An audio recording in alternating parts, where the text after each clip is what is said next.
जय श्री हरि।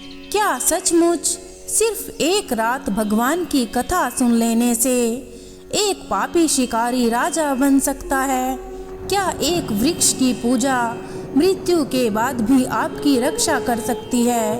और क्या ऐसा संभव है कि आपको अपने पिछले जन्म का पुण्य अचानक जीवन मरण के क्षण में बचा ले? आज जो कथा आप सुनने जा रहे हैं वह साधारण नहीं है। यह है आमलकी एकादशी की दिव्य कथा। अंत तक अवश्य सुनिए, क्योंकि इस कथा का अंतिम रहस्य आपके जीवन की दिशा बदल सकता है। बहुत समय पहले की बात है। विदिशा नाम का एक दिव्य नगर था। उस नगर के राजा का नाम था चैत्ररथ। चैत्ररथ धर्मनिष्ठ विष्णु भक्त सत्य प्रिय महाराज थे।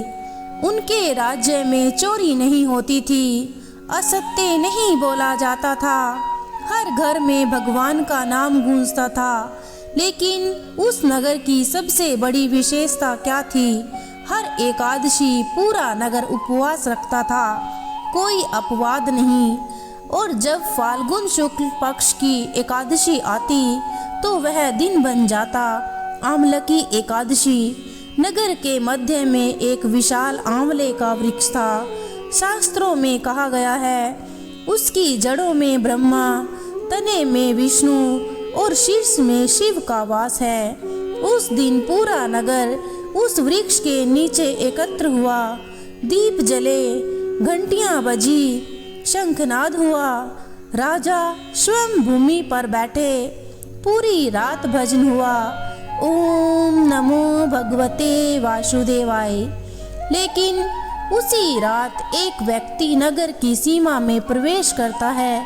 उसका चेहरा कठोर था, हाथों में धनुष, आंखों में हिंसा। वह था एक शिकारी। उसके जीवन में असंख्य जीवों की हत्या की थी। उसे धर्म से कोई संबंध नहीं था।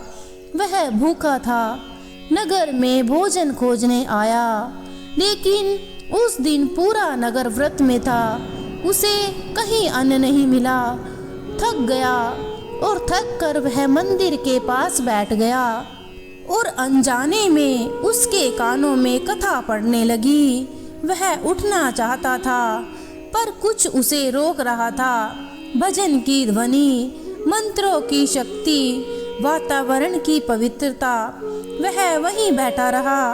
पूरी रात उसने व्रत नहीं रखा, पूजा नहीं की, लेकिन उसने कथा सुनी और पहली बार उसके भीतर पश्चाताप जागा।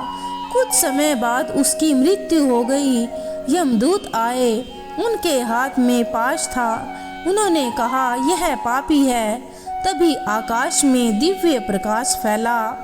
विष्णु दूत प्रकट हुए। उन्होंने कहा, इसने आमलकी एकादशी की रात्रि भगवान की कथा सुनी थी। उस एक रात का पुण्य इसके जन्मों के पापों पर भारी है। यमदूत स्तब्ध रह गए। वह शिकारी अगले जन्म में राजा विदुरथ के घर जन्मा। नाम रखा गया वसुरथ। वह बड़ा होकर पराक्रमी, धर्मात्मा और न्यायप्रिय राजा बना। लेकिन उसे अपने पूर्व जन्म का ज्ञान नहीं था। एक दिन वह वन में शिकार को गया। अचानक शत्रुओं ने उसे घेर लिया। तीर चले, घोड़ा गिरा।